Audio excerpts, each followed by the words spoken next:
नमस्कार, मैं हूं संजय शर्मा। आप देख रहे हैं 4 PM न्यूज़ नेटवर्क। राजनीति बहुत चरम पर है, चुनाव पास आ रहे हैं तो रोज बदल रही है। सबसे ज़्यादा चर्चा में रहा बिहार में पप्पू यादव का नाराज होना, रूठना, मनाना। और बिहार में जिस तरह लड़ाई चल रही थी उससे बीजेपी बहुत खुश थी कि शायद कांग्रेस और लालू यादव की राह, कांग्रेस और तेजस्वी यादव की राह अलग-अलग हो जाएगी, लेकिन हुआ नहीं। अंततः पूर्णिया सीट छोड़ दें तो लगभग तालमेल की पिक्चर साफ हो गई। महाराष्ट्र में दोनों पार्टियों के बीच बहुत रस्साकशी जारी है। दोनों पार्टियों में उठापटक जारी है, एनडीए और इंडिया गठबंधन। और महाराष्ट्र की राजनीति देश की पूरी पूरी पिक्चर क्लियर कर सकती है। यूपी के बाद सबसे ज्यादा सीटें देने वाला राज्य है महाराष्ट्र। वहां पे क्या होगा, ये कम से कम दिल्ली की आने वाली सरकार का भविष्य तय कर देगा। केजरीवाल अदालत में पहुंचे और कस के उन्होंने अपनी आप बीती सुना दी। ईडी क्या खेल करने जा रही है ये केजरीवाल ने बता दिया, और केजरीवाल की बातें पूरे देश में बहुत तेजी से वायरल होने लगी। बड़ा सवाल यह है कि केजरीवाल को लगातार जो सहानुभूति मिल रही है, क्या वो केजरीवाल के लिए लॉटरी की तरह आई है? दिल्ली की सातों लोकसभा सीटों पर केजरीवाल के प्रति सहानुभूति का जो ग्राफ पड़ा है, उसने भारतीय जनता पार्टी को बेचैन कर दिया है। राष्ट्रीय स्वयंसेवक संघ को भी पसंद नहीं आ रहा कि किसी आदमी को, किसी पार्टी को इस हद तक निपटाया जाए कि लोग बीजेपी से ही खिलाफ होने लगे। जो 10-15% का न्यूट्रल वोट होता है, उसको भी लग रहा है ये तो ज्यादा अति हो रही है। उत्तर प्रदेश में मुसलमान वोटों को लेकर अखिलेश यादव की पार्टी पर भी तरह तरह के आरोप लग रहे हैं कि एसटी हसन का टिकट काटा गया, लेकिन अखिलेश यादव भी ये मैसेज दे रहे हैं कि वो आजम खां के कहने पे कुछ भी करने को तैयार हैं। क्या होगा पूरे देश की राजनीति का, बातचीत करेंगे अभय दुबे जी से। देश के बड़े बड़े चैनलों में आप अभय दुबे जी को देखते रहते हैं, बहुत विद्वान हैं, कई किताबें लिखी हैं, बहुत अच्छी पकड़ रखते हैं। चलते हैं अभय दुबे जी के पास। उससे पहले आपसे रिक्वेस्ट, चैनल को ज्वाइन कीजिएगा, सब्सक्राइब करिएगा। चलते हैं अभय जी के पास। 4 PM न्यूज नेटवर्क पे स्वागत है अभय जी आपका। कल केजरीवाल ने जो अदालत में कहा, ईडी पर जो हमले किए, एक मध्यम वर्गीय परिवार में उसका बड़ा असर गया। और मुझे लगता है कि ये जो केजरीवाल पे प्रयोग किया, ये कहीं भारतीय जनता पार्टी के खिलाफ ना चले जाए, क्योंकि मैं कई जगह पे, कई मोर्चे पे देख रहा हूँ, कई लोगों से बात करी, लोग कह रहे हैं जी। ये तो ज्यादा अति कर रही है ईडी के जरिए बीजेपी। आतिशी को भी गिरफ्तार करने की बात है, गोवा में भी आम आदमी पार्टी के प्रमुख को ईडी ने नोटिस दे दिया। चुनाव आते आते ईडी, मतलब मैं तो मजाक में कह रहा था, ईडी को भी अपना लोगो बदल के कमल का फूल कर लेना चाहिए। ये क्या जो इतना अति हो रही है, क्या ये केजरीवाल को कुछ जरूर से ज्यादा फायदा तो नहीं पहुंचा देगी? देखिए, केजरीवाल की जो गिरफ्तारी है वो आम आदमी पार्टी के लिए आर पार का सवाल है। या तो आम आदमी पार्टी इस गिरफ्तारी से एक बहुत लंबी छलांग लगाकर भारतीय जनता पार्टी के मुकाबले काफी बड़ी उपलब्धियां हासिल करेगी, या भारतीय जनता पार्टी अपने मकसद में कामयाब हो जाएगी। और भाजपा का मकसद सीधा है। भाजपा का मकसद इस पार्टी को खत्म कर देना है, क्योंकि यही एक पार्टी है जिसका नरेंद्र मोदी के मुकाबले नेता के तौर पर अरविंद केजरीवाल, और पार्टी के तौर पर आम आदमी पार्टी, जिसका पिछले 10 साल में विस्तार हुआ है। बाकी सभी पार्टियां या तो अपनी जगह ठिठकी हुई हैं या उनके ग्राफ में गिरावट हो रही है। केवल आम आदमी पार्टी का ही विस्तार हुआ है, सांगठनिक विस्तार हुआ है, प्रभाव क्षेत्र का विस्तार हुआ है। वो एक केंद्र शासित प्रदेश से आगे बढ़ के 2 प्रदेशों की पार्टी बन गए हैं, और कांग्रेस और भाजपा के पश्चात एकमात्र ऐसी पार्टी है जो एक से अधिक राज्यों की पार्टी है। सबसे ज्यादा उभरती हुई, आज पिछले दिनों जिस पार्टी को नेशनल पार्टी का दर्जा मिला है, वो पार्टी केवल आम आदमी पार्टी है। दूसरी पार्टियों का नेशनल होने का दर्जा या तो उनसे छिन गया है, या उसके ऊपर सवालिया निशान लटक रहे हैं। जैसे बहुजन समाज पार्टी के का नेशनल होने के दर्जे पर सवालिया निशान है। मायावती जो अकेले लड़ना चाहती हैं, उसके पीछे एक ये भी बड़ा कारण है कि वो किसी तरीके से वो नेशनल पार्टी बनी रहे, इसलिए ज्यादा जगह अपने उम्मीदवार खड़ी करेंगे। कई जगह से उम्मीदवार खड़े करेंगे तो बहुत सारे उन्हें वोट मिल जाएंगे उसमें, और मिल के नेशनल पार्टी का जो परसेंटेज है वो परसेंटेज हासिल कर लेंगे। सीपीआई का राष्ट्रीय पार्टी बनने का दर्जा, जहां तक मुझे याद पड़ता है, वो छीन ही चुका है। तो केवल आम आदमी पार्टी है जिसका विस्तार हुआ है। अब एक तो इस वजह से, दूसरे कुछ निजी कारणों से भी नरेंद्र मोदी इस पार्टी से नाराज है, क्योंकि जितने तीखे ढंग से, दृढ़तापूर्वक और लगातार और काफी आलोचनात्मक ढंग से आम आदमी पार्टी ने नरेंद्र मोदी को आड़े हाथों लिया है, वैसा किसी पार्टी ने नहीं लिया है। अरविंद केजरीवाल ने विधानसभा के पटल पर जो अडानी और मोदी के संबंधों का जो ब्यौरा पेश किया था, वो ब्यौरा अगर वो सदन के बाहर पेश करते तो उनके खिलाफ जरूर भाजपा मुकदमे कायम करती, मानहानि का मुकदमा उनके ऊपर दिया जाता, उनके खिलाफ FIR वगैरह दर्ज होती है। लेकिन चूंकि उन्होंने विधानसभा में ये बातें कही थी, इसलिए वो कुछ भी नहीं ऐसा कर पाई। उसके बाद जिस तरीके से संजय सिंह ने संसद में प्रधानमंत्री के मुंह के सामने उनके खिलाफ नारेबाजी की, तो ये सब चीजें, और फिर अरविंद केजरीवाल ने कई बार कहा उन्हें चौथी पास नेता करार दिया। तो इन सब की वजह से निजी तौर पे भी और एक राजनीतिक रणनीति भाजपा की तरफ से भी आम आदमी पार्टी के खिलाफ वो चाहते हैं कि इस पार्टी को कानून का सहारा लेकर, भ्रष्टाचार का आरोप लगाकर और सरकारी एजेंसियों के सहारे इसको खत्म कर दिया जाए। इसके लिए उन्होंने हथकंडा क्या अपनाया है, जो कानूनी हथकंडा है, उन्होंने अदालत के सामने आम आदमी पार्टी को एक कंपनी के तौर पर पेश किया है और अरविंद केजरीवाल को उसके CEO की तरह रखा है। पिछली बार जब मनीष सिसोदिया की जमानत पर सुप्रीम कोर्ट में बहस हो रही थी, तो सुप्रीम कोर्ट ने उनसे कहा था कि भाई आपने मनी ट्रेल तो आपने कुछ बताई नहीं, कुछ भी आपने बरामद किया नहीं है, तो आपका मामला तो ये एक दिन नहीं टिकेगा, 24 घंटे नहीं टिकेगा, आप कुछ कीजिए, रुपया कहाँ गया है? तो उन्होंने कहा रुपया साहब पार्टी को मिला है। तो सुप्रीम कोर्ट ने कहा तो पार्टी को बनाइए। अगर आप ये नहीं दिखा पाएंगे कि रुपया किसने इस्तेमाल किया है, रुपया किसके पास गया है, तो आपका मुकदमा नहीं टिक पाएगा। तो ये फिर ईडी के दिमाग में ये बात आई कि क्यों ना हम आम आदमी पार्टी को ही एक कंपनी के तौर पर पेश करें। अच्छा, अब अगर ऐसा होता है तो फिर एक ये नजीर बन जाएगी। देखिए, ये मामला सुप्रीम कोर्ट तक जाएगा। अगर ऐसा लगातार ईडी कहती रही और अदालतें भी इस बात को मानती रही, तो फिर ये एक नजीर बन जाएगी। जब ये नजीर बनेगी, फिर तो जो इलेक्टोरल बॉन्ड का पैसा है, ये तो सबसे ज्यादा से ज्यादा भारतीय जनता पार्टी को मिला है।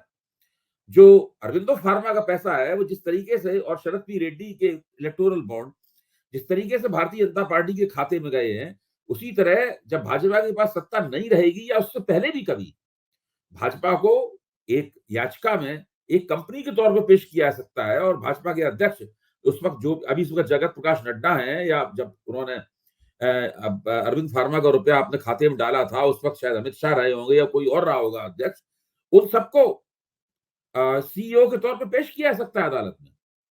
तो भारतीय जनता पार्टी जिस डंडे से आम आदमी पार्टी को पीटने की कोशिश कर रही है, उसी डंडे से भारतीय जनता पार्टी को भी एक दिन पीटा जाएगा। और भले ही आज अदालत में उसके खिलाफ सरकारी एजेंसी की कार्रवाई नहीं करवाई जा सकती, क्योंकि वो सत्ता में है। जिस दिन भाजपा सत्ता में नहीं रहेगी, उस दिन तो कदम कदम पे भाजपा के खिलाफ यही सब तरकीबें इस्तेमाल होंगी। तो ये सब जो भारतीय जनता पार्टी कर रही है ना, ये चीजें बूमरैंग कर सकती हैं कभी भी। दूसरे, ये आमतौर पे मतदाताओं का एक स्वभाव होता है कि जब वो किसी को बहुत ज्यादती करते हुए देखते हैं, तो भले ही वो सड़क पर निकल के उसका विरोध ना करें, भले ही वो नारेबाजी ना करें उसके खिलाफ, भले ही वो बयान जारी ना करें आम लोग, लेकिन उनके मन में एक बात आ जाती है कि ये सब जो हो रहा है वो ठीक नहीं हो रहा है। और ऐसे में 2-3% वोट इधर उधर हो जाना बहुत मामूली बात है, केवल इस भावना के तहत। देखिए, 2004 में अटल बिहारी वाजपेयी की सरकार चुनाव हारी थी। उस वक्त CSDS के डेटा ने बताया था कि 2002 में मुसलमानों के साथ, जब मुख्यमंत्री थे नरेंद्र मोदी गुजरात के, तो जो मुसलमानों के खिलाफ नरसंहार हुआ था गुजरात में, उसकी वजह से 2 साल बाद जब लोकसभा के लिए वोट पड़े, तो एक बहुत ही मामूली सा प्रतिशत जो था, उसने भारतीय जनता पार्टी का साथ छोड़ दिया, उस प्रतिशत ने जो हमेशा भाजपा के साथ रहता था। तो वो उसी जरा से प्रतिशत की वजह से भाजपा लड़खड़ा गई और बहुत ही कम अंतर से जो है वो मनमोहन सिंह प्रधानमंत्री बन गए और UPA जो है वो सत्ता में आ गया। तो इस प्रकार की इतिहास में घटनाएं हो चुकी हैं। जब भी कोई अति करता है तो उसको उसकी सजा मिलती है। सजा का रूप क्या होगा? वोटर कहां पर अपना अटैक करेंगे, वोटर कहां पे अपना हस्तक्षेप करेंगे, कहां वो भाजपा को चेताएंगे, कहां भाजपा को सबक सिखाया जाएगा, ये वक्त बताएगा। अच्छा भाई जी, क्या लगता है आपको कि, और ये मैं पूछना चाहता हूं आपसे, कि क्या कोई प्रधानमंत्री इस हद तक गया है कभी? इंदिरा गांधी मानना जाता था कि वो अपने दुश्मनों को, अपने विरोधियों को निपटाती हैं, लेकिन जिस खुन्नस का आपने जिक्र किया, प्रधानमंत्री जी को निजी तौर पे जो बातें चुभी, उसके बाद विरोधियों को इस हद तक निपटाने के लिए कोई सीमा क्रॉस की है देश में कभी किसी प्रधानमंत्री ने?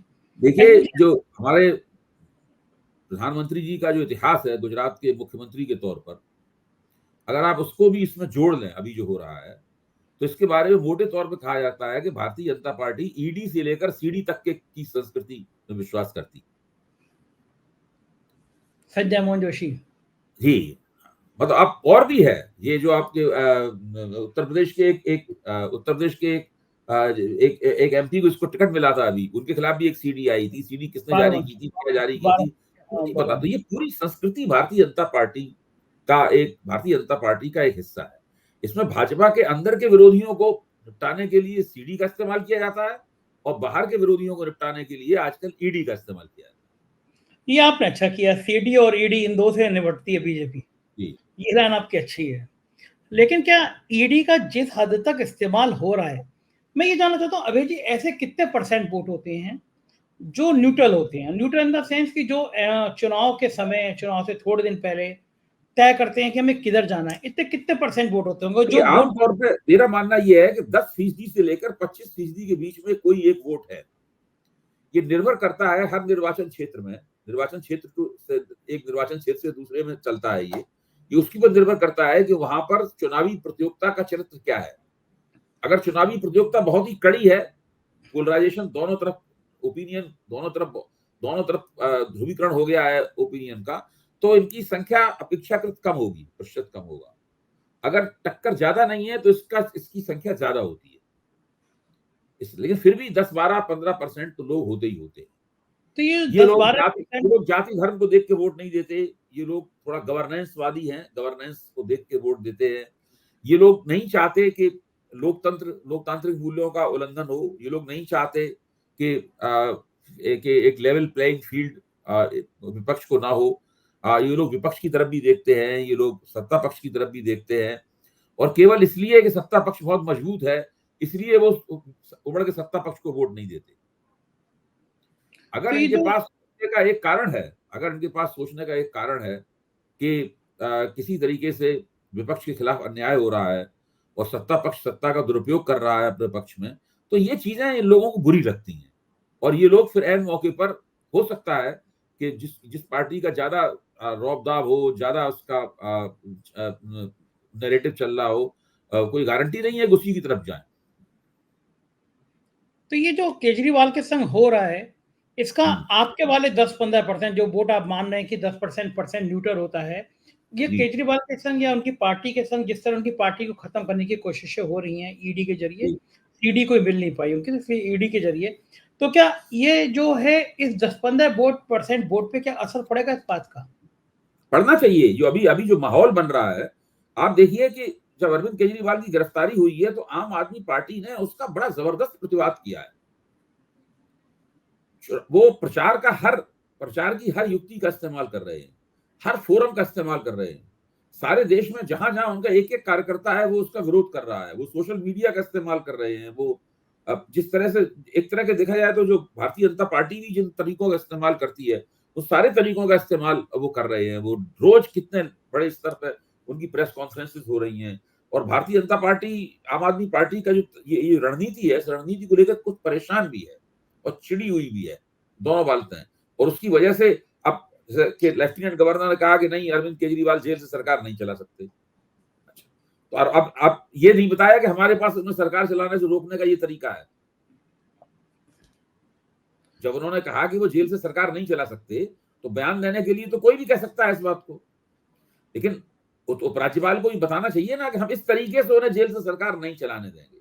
हाँ, संविधान में कौन सी व्यवस्था है बताना चाहिए, कौन सी व्यवस्था है, कानून में कौन सी व्यवस्था है कि आप उनको मजबूर कर देंगे कि वो इस्तीफा दे दें। ऐसा तो कुछ है नहीं संविधान में अभी तक, ऐसा कुछ चीज सामने है जिनका हम लोग चर्चा कर चुके हैं, कल भी चर्चा की थी हमने, परसों भी चर्चा की थी इस सवाल के ऊपर। 2 तरीके हैं, वो विधानसभा को भंग कर दें, विधानसभा को निलंबित कर दें, और खुद मुख्यमंत्री और सरकार को बर्खास्त कर दिया जाए इस बिना पर, और खुद वो सरकार बन जाए। यही तरीका है करने का।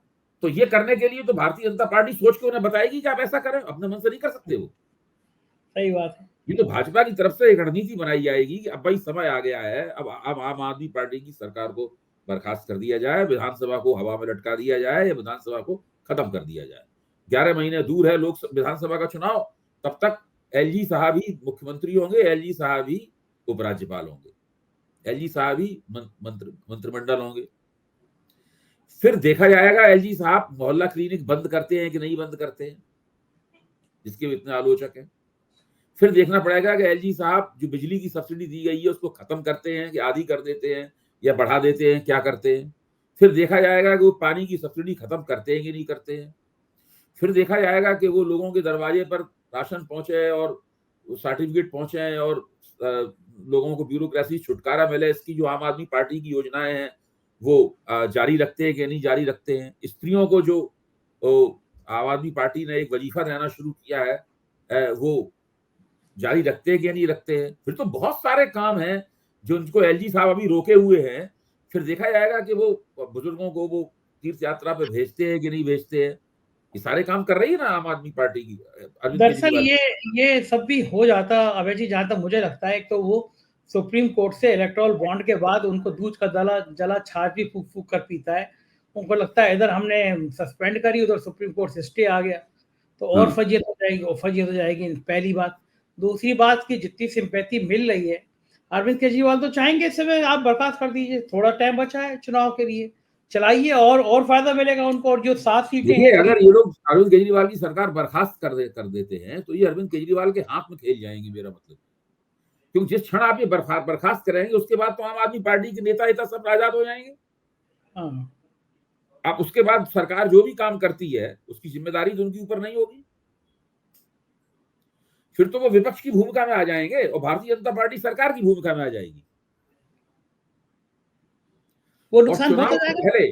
चुनाव से 6 महीने, 10 महीने, 11 महीने पहले ऐसा करना किसी भी ऐसी पार्टी के लिए बहुत मुफीद होता है जिसके पास कार्यकर्ताओं की शक्ति है, शक्ति है, ठीक बात है। पब्लिक में सिंपैथी जिसके बहुत है। पास उत्साहपूर्ण, जिसके पास जोशीले कार्यकर्ता है। सोशल मीडिया में बहुत एक्टिव रहने वाले कार्यकर्ता हैं। नहीं बिल्कुल, वो बिल्कुल बीजेपी का विधानसभा चुनाव में तो खेल खत्म हो जाएगा इससे।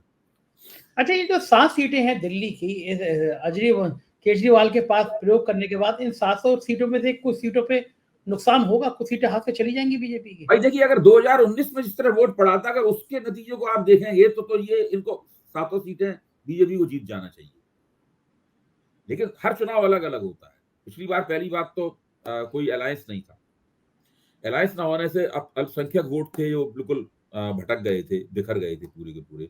उससे भाजपा को और ज्यादा आगे बढ़ने में मदद मिली थी।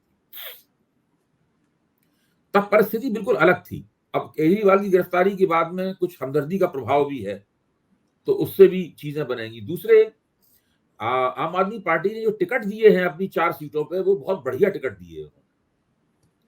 जैसे कि इन्होंने विधूड़ी का टिकट काटा और उसकी जगह रमेश विधूड़ी का टिकट काटा और रामवीर सिंह विधूड़ी को टिकट दिया। आम आदमी पार्टी ने सही राम पहलवान को टिकट दिया है वहां पर। और सब लोग जानते हैं सही राम पहलवान एक बहुत जबरदस्त उम्मीदवार वहां पर साबित होने के लिए जा रहे हैं। वो एक ऐसी सीट है जो आम आदमी पार्टी जीत सकती है। फिर वो सीट जिसमें महाबल मिश्रा वाली सीट जो है, वो सीट भी आम आदमी पार्टी जीत सकती है। कुलदीप कुमार वाली सीट पे भी आम आदमी पार्टी बहुत जबरदस्त चुनाव लड़ रही है। तो आम आदमी पार्टी अपनी 4 सीटों के ऊपर बहुत ही जबरदस्त चुनाव लड़ रही है। देखो, ठीक बात है। अब हम दिल्ली से चलते हैं बिहार की तरफ। बिहार में भारतीय जनता पार्टी बड़ी खुश थी कि कांग्रेस में और राष्ट्रीय जनता दल में लड़ाइयां चल रही हैं। क्या लग रहा है अब उसके लिए ये शुभ संकेत है कि पप्पू यादव अभी भी नहीं मान रहे हैं? बिहार का सीन क्या देखते हैं हम? भाई देखिए, 9 सीटें कांग्रेस को दे दी गई हैं।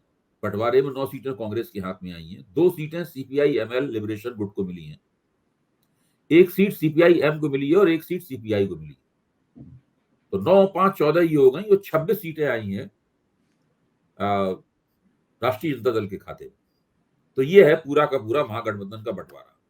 अब जिस चीज के ऊपर मीडिया में तूफान मचाए हुए हैं लोग, वो सीट है पूर्णिया की। पप्पू यादव उस सीट से चुनाव लड़ने पर अड़े हुए हैं। लालू यादव से जब उनकी बातचीत हुई थी तो लालू यादव ने कहा था कि आप आरजेडी में आ जाइए, लेकिन आप मधेपुरा से चुनाव लड़िए, आप पूर्णिया से मत चुनाव लड़िए।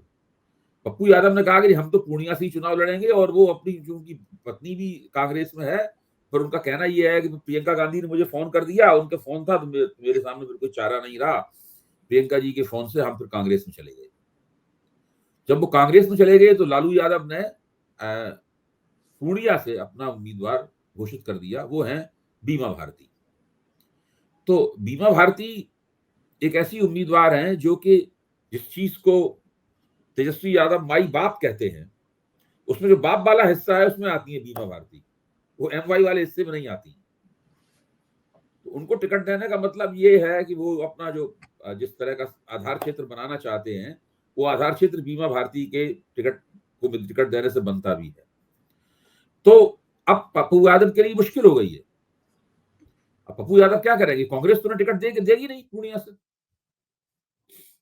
जब कांग्रेस उन्हें टिकट नहीं देगी तो या तो फिर प्रियंका गांधी ही उनसे कहें कि आप छोड़ दीजिए पूर्णिया से लड़ना।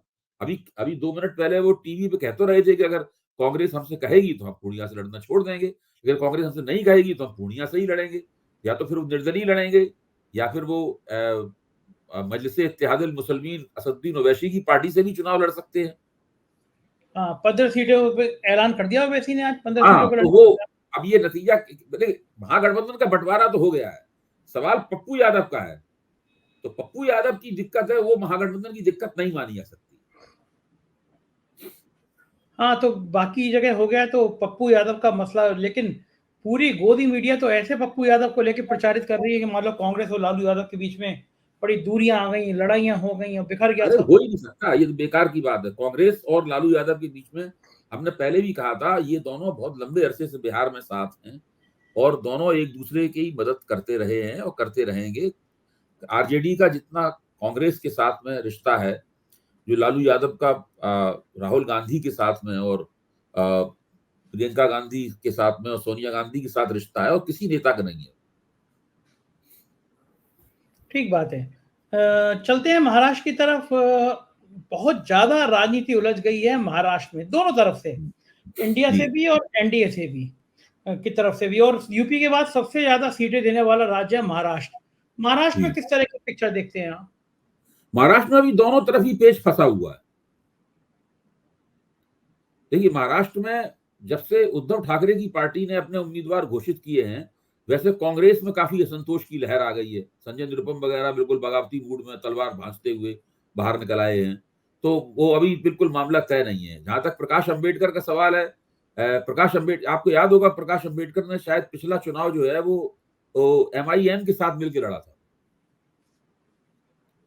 और उनको करीब 12-13% वोट भी प्राप्त हुए थे। इसकी वजह से उन्होंने कांग्रेस एनसीपी के गठजोड़ का नुकसान भी उन्होंने किया था। इस बार कांग्रेस भी चाहती थी और उद्धव ठाकरे भी चाहते थे कि प्रकाश अंबेडकर इसमें आ जाएं, महाविकास अघाड़ी में आ जाएं, लेकिन उन्होंने बहुत ज्यादा सीटें मांगी और फिर तरह तरह की उन्होंने शर्तें रखी, चिट्ठियां लिखी, प्रेस कॉन्फ्रेंसेस की। उसकी वजह से उनका मामला जो है वो ऐसा हो गया कि उनको साथ रखना मुमकिन नहीं रह गया। तो अब वो अकेले ही चुनाव लड़ेंगे। देखिए उनका क्या स्टैंड होता है उसमें। तो उस लिहाज से देखा जाए तो अब महाविकास अघाड़ी प्रकाश अंबेडकर से तो मुक्त हो गई है, लेकिन अभी भी कांग्रेस और उद्धव ठाकरे की शिवसेना, इन सबके बीच में सारी चीजें पूरी तरीके से ठीक नहीं है। उसी तरीके से महायुति के संदर्भ में भी अभी गठबंधन सहज नहीं हो पाया है। वहां भी काफी समस्या है। भाजपा ज्यादा सीटें लड़ना चाहती है। वो अजित पवार को 2-3 से ज्यादा सीटें देना नहीं चाहती है। अजित पवार इतनी सीटें लेंगे तो वहां उस पर कर क्या रहे हैं महायुति में, वो उन्हें दोबारा सोचना पड़ेगा। हो सकता है वो अपने शरद पवार के पास वापस चले आए, तो कुछ भी हो सकता है। तो महाराष्ट्र में अभी भी चीजें स्पष्ट नहीं है। उत्तर प्रदेश में घटनाक्रम हुआ बहुत चौंकाने वाला कि आजम खान साहब नाराज थे। आजम खान ने कहा कि मुरादाबाद में हम इस प्रत्याशी को नहीं चाहते। संभल, रामपुर, मुरादाबाद 3 सीटें मुस्लिम बहुल हैं। और अखिलेश यादव पे जोर लगाया गया कि एसटी हसन का टिकट काट दीजिए, मौजूदा एमपी हैं। टिकट काट दिया गया। ऋषिवीर आजम खान जी की करीबी, उनको टिकट दे दिया गया। रामपुर से आजम खां बताने को राजी नहीं किसको दे दिए गए। आज वो ओवैसी ने ट्वीट किया है कि हमने पहले ही कह दिया था एसटी हसन साहब आपको टिकट नहीं मिलेगा। क्या ये जो फैसला है कि आजम खां के कहने पे मैंने टिकट दे दिया अखिलेश यादव का, ये अखिलेश यादव को नुकसान पहुंचाएगा? ये इन तीनों सीटों पे मुसलमान वोट बटेगा? और क्या पूरे उत्तर प्रदेश में दो बातें हैं, एक तो ये मुसलमान नाराज होगा कि रुचि वीरा को दे दिया गया एसटी हसन का टिकट काट के, दूसरी संभावना यह कि आजम खां के सामने सरेंडर किया अखिलेश यादव ने, आजम खां के कहने पे कर, ये चीज एक वो संदेश दे सकती है समाजवादी पार्टी की, देखो एक मुस्लिम नेता है हमारे, हम उनका सारा कहना मानते हैं। इन दोनों चीजों में ज्यादा संभावना किसकी है? देखिए, आजम खां, अखिलेश और मुलायम सिंह यादव, इन लोगों का रिश्ता आपस में बहुत पुराना है। मुलायम सिंह और आजम खां का रिश्ता तो बहुत ही पुराना और अंतरंग रिश्ता है, और मैं तो उस जमाने का मतलब जीवित गवाह हूं जब जिस तरीके से दोनों मिलकर राजनीति करते थे। उसके बाद में जब अखिलेश का प्रभुत्व शुरू हुआ समाजवादी पार्टी पर, तब वो रिश्ता पहले जैसा नहीं रहा। अखिलेश ने बहुत सारे रिश्तों को नए सिरे से देखा और नए सिरे से उनकी संरचना की। उसमें आजम खां के साथ रिश्ता भी था।